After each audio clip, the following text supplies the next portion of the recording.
Nous allons maintenant entendre les propos de 4 représentants de 4 partis politiques fédéraux qui sont présentement en campagne électorale, donc sur la question du logement.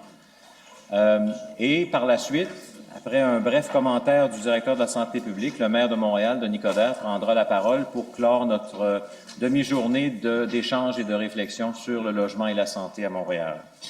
Alors, j'inviterai dans l'ordre Gilles Duceppe, Marjolaine Boutin-Sweet, Stéphane Dion et Daniel Green à prendre la parole. Donc, j'invite maintenant le chef du Bloc québécois et candidat dans la circonscription de Laurier-Sainte-Marie, M. Gilles Duceppe.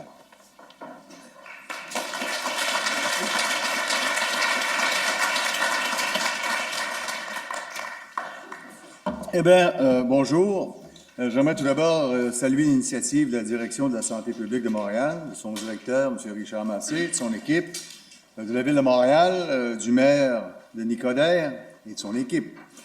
Et j'ai tenu à être moi-même présent aujourd'hui parce que ces questions me tiennent à cœur.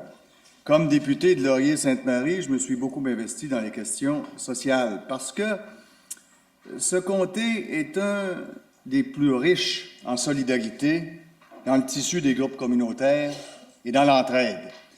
Et toutes ces personnes qui aident les autres, ceux et celles qui ont moins de chance, font des miracles avec presque rien. Mais ce presque rien est nécessaire, alors que les bâtons dans les roues sont tout sauf nécessaires. Je suis donc là comme candidat, mais aussi comme chef du Bloc québécois. C'est une façon de souligner l'importance de ces enjeux pour nous. Je ne suis pas venu ici dans un esprit partisan. J'ai rencontré M. le maire de Montréal ce matin. M. Coderre a longtemps été un adversaire politique, je vous apprends rien. Et d'ailleurs, je peux vous dire qu'il était coriace. Mais ça ne nous a pas empêchés de travailler ensemble pour le bien commun à l'époque sur beaucoup de dossiers. J'ai aussi initié des fronts communs avec Jack Layton et Stephen Harper à l'époque, en 2004. On le connaissait moins bien. Ça peut surprendre, mais quand nous étions tous les trois dans l'opposition, nous avons travaillé ensemble. J'ai fait la même chose plus tard avec le Parti libéral, Stéphane Dion qui est ici, qui prendra la parole un peu plus tard, et le NPD, pour empêcher Harper de nous lancer dans l'austérité en pleine crise financière en 2008. Et maintenant, on se retrouve un peu dans la même situation. Le Canada est en récession.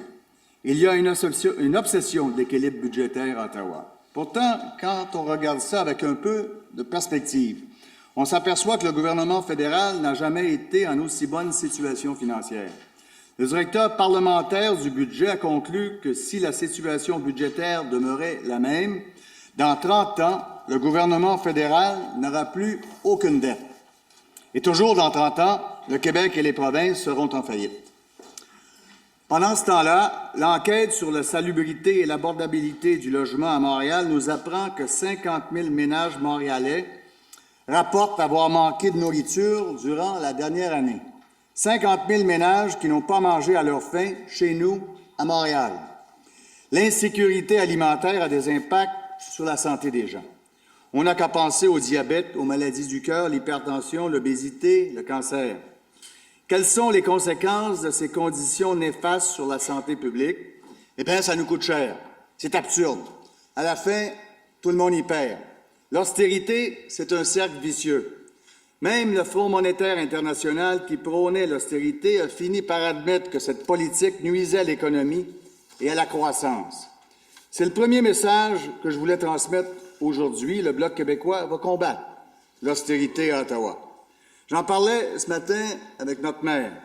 Le gouvernement fédéral investit 10 fois moins que le Québec et Montréal dans les infrastructures. On va se battre à Ottawa pour que le gouvernement fédéral fasse sa part, ce qui va soulager un peu les finances du Québec et de Montréal. Même chose avec le déséquilibre fiscal. Stephen Harper a décidé de couper dans les transferts à santé. Malheureusement, le NPD et le Parti libéral n'ont pris à ce jour aucun engagement ferme dans ce domaine, même que le NPD a dit ne pouvoir augmenter, comme promis, les paiements de transfert en santé. Il faut donc que ces partis changent de vie. Il faut qu'Ottawa fasse sa part en augmentant les transferts en santé, surtout en cette période de vieillissement de la population. On va se battre pour ça et on va finir par gagner. C'est la même réalité dans le logement social ou pour le programme d'assurance-emploi. On entend souvent dire que ce programme est pour les chômeurs, mais en fait, c'est supposé être un programme d'assurance pour les travailleurs et les travailleuses. Drôle d'assurance où les cotisants n'ont même pas une chance sur deux d'être couverts. On doit se battre pour réformer ce programme.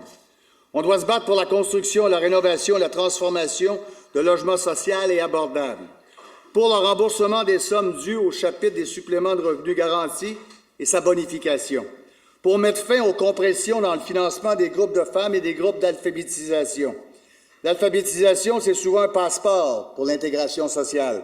Ça coûte pas cher et ça rapporte gros. Le gouvernement fédéral doit corriger ses erreurs et reconnaître qu'une véritable lutte à la pauvreté doit impérativement passer par une stabilité et une cohérence dans ses transferts au Québec et aux provinces au lieu d'une aide improvisée. Par exemple, Ottawa essaie d'imposer un modèle mur à mur de lutte contre l'itinérance basé strictement sur le logement qui ne tient pas compte des besoins de celles et ceux qui sont en situation d'itinérance ou à risque d'itinérance. Ce que ça veut dire, c'est que les organismes communautaires auront de moins en moins d'argent pour la prévention et le développement de projets comme le logement transitoire. Nous demandons donc que 50 millions de dollars soient investis pour le Québec et qu'Ottawa laisse le Québec et les partenaires communautaires, les partenaires du milieu, décider comment cette somme sera allouée. De plus, le dernier budget fédéral confirme le retrait rapide du fédéral quant au financement de logements sociaux et abordables et non le renouvellement des conventions dont la majorité prendra fin d'ici 2020. Ça n'a aucun sens. On va travailler pour le maintien des subventions actuelles destinées aux conventions.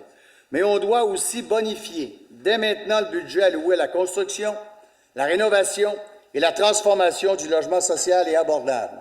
Il nous semble qu'une somme de 400 millions par année constituerait le strict minimum. Il ne faudrait pas que tout ça demeure des vœux pieux. On ne réussira rien de tout cela si on ne change pas les mentalités à Ottawa.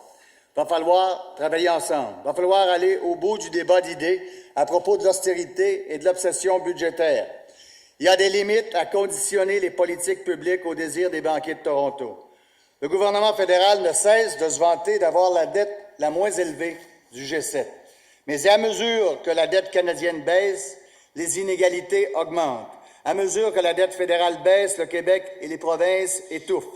Les villes sont à bout de souffle. Les gens souffrent. Les sous-ministres des Finances et les banquiers sont heureux, mais les gens souffrent. Il faut changer cette mentalité absurde. Il faut mener cette bataille de fond de toutes nos forces. Avec l'austérité, on a tout à perdre, tandis qu'avec la solidarité, on a tout à gagner. Merci.